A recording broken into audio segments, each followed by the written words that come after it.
Hi everyone, welcome to Fluent with Nicole. Today, I'll be sharing a travel journal for my Christmas trip in Europe as an advanced listening practice. Because the journal is a bit long, I'll break it down one paragraph at a time. After each paragraph, I'll ask 2 listening comprehension questions. Let's begin. 我每年嘅12月都會去歐洲，今年選擇嘅係盧森堡。由於冇直飛嘅航班，我喺德國中途停留咗2個鐘。每次坐飛機最擔心延誤或者取消，不過今次準時起飛。到達之後，我坐公共交通去火車總站，因為酒店喺附近。First question, why did I have to stop in Germany before arriving in Luxembourg?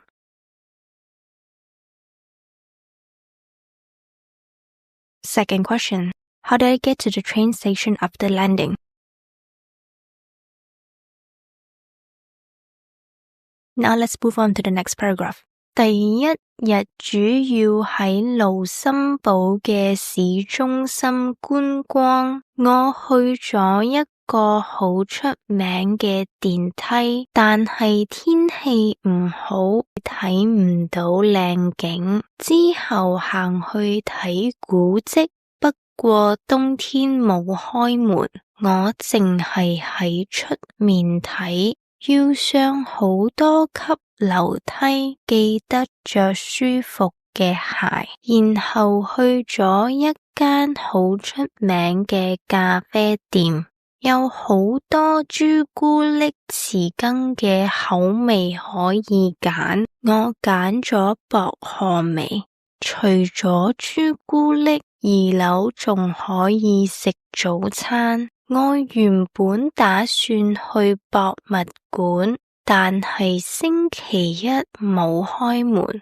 我做攻略嘅時候竟然冇發現，唔緊要，我返酒店瞓晏覺。夜晚去咗聖誕市集。盧森堡嘅市中心總共有6個聖誕市集，每個都有特色。最大嗰個有摩天輪，另一個細嘅有巨型嘅倒數月曆，仲有一個有溜冰場。Third question, why couldn't I see the view from the elevator?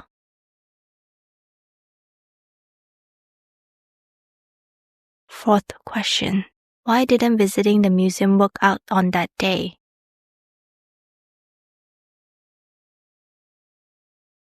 Let's move on to the third paragraph. 第2日，我坐半個鐘嘅火車，再坐半個鐘嘅巴士去維安登嘅城堡，門票係13歐元，再加2歐元買語音講解。之後去咗雨果嘅博物館。25歲以下嘅參觀者係免費入場，不過都要用2歐元買語音講解。雨果除咗有博物館，都有餐廳同酒店。我喺餐廳食咗當地美食。Fifth question, how did I get to Vianden Castle?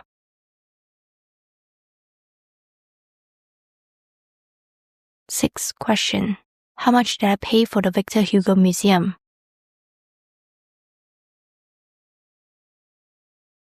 Let's move on to the fourth paragraph. 第3日，我食麥當勞早餐。我每次出國都會食當地嘅麥當勞，因為每個國家嘅餐牌都唔同。我點咗豬肋骨漢堡套餐同3個甜品，我覺得麻麻地。豬肋骨漢堡有太多燒烤醬，甜品唔鬆軟，唔新鮮。至於飲品，我點咗可樂，佢的確係凍嘅，不過冇冰。之後我坐30分鐘嘅火車去到一個鎮，第一站係歷史博物館，由火車站行去博物館要10分鐘。我沿途見到寵物店，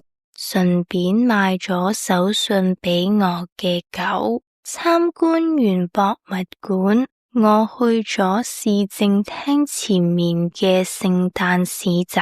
呢個市集大概有25個小販。再之後，我又坐半個鐘嘅火車去另一個鎮。原本以為個城堡係博物館，原來係大學，唔係工作人員或者學生係唔可以入去㗎。之後我又去咗聖誕市集，呢個同頭先嗰個差唔多大。最後我坐1個鐘嘅火車返去盧森堡嘅市中心，去咗一間餐廳食盧森堡嘅國民菜式。Seventh question. Why did I decide to have McDonald's for breakfast while traveling?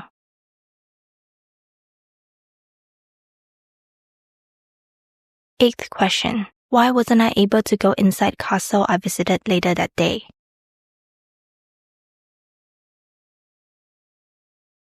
Let's move on to the fifth paragraph. 第4日，我去咗德國嘅特里爾1日遊。第一個景點係特里爾嘅地標。之後我發現隔離有一間博物館，因為佢唔喺我嘅行程入面，所以我猶豫咗一陣，最後決定入去。我唔後悔，因為學咗好多嘢。之後去咗2間教堂，佢哋喺2隔離，但係喺唔同嘅時代起嘅，所以風格好唔同。跟住去咗選帝后宮同羅馬浴場遺址。喺返去盧森堡之前，去咗聖誕市集。Ninth question. After discovering the museum next to the landmark, what was my reaction before I went inside?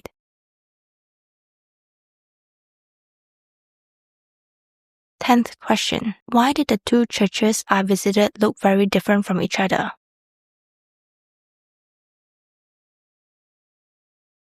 Let's move on to the last paragraph. 最後一日，我去咗法國嘅梅斯1日遊，去到先食簡單嘅早餐，之後去咗歷史博物館，入面好大，建議大家預留2個半鐘，跟住去咗教堂，接落嚟去咗一系列嘅聖誕市集，最後去咗一個睇聖誕燈嘅地方，係免費嘅，不過保安要檢查每個人嘅袋，所以要排隊。我排咗15分鐘，喺出面睇入去好細，我以為排隊嘅時間會長過喺入面參觀嘅時間，但係原來唔係。我好推薦，好靚，我反而唔推薦梅斯嘅摩天輪。我覺得坐盧森堡嘅摩天輪睇到嘅景靚啲。11th question. Why did I have to wait in line before entering the place where I viewed the Christmas lights?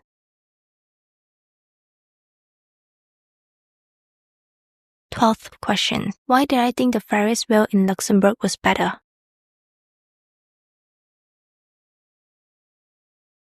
5 days went by in the blink of an eye. I still don't know where I'll be traveling in December 2026, so if you have any recommendations, leave a comment and let me know. If you'd like to review the full journal and check the answers for the listening questions, you can download the notes. I'll see you next time. Bye bye!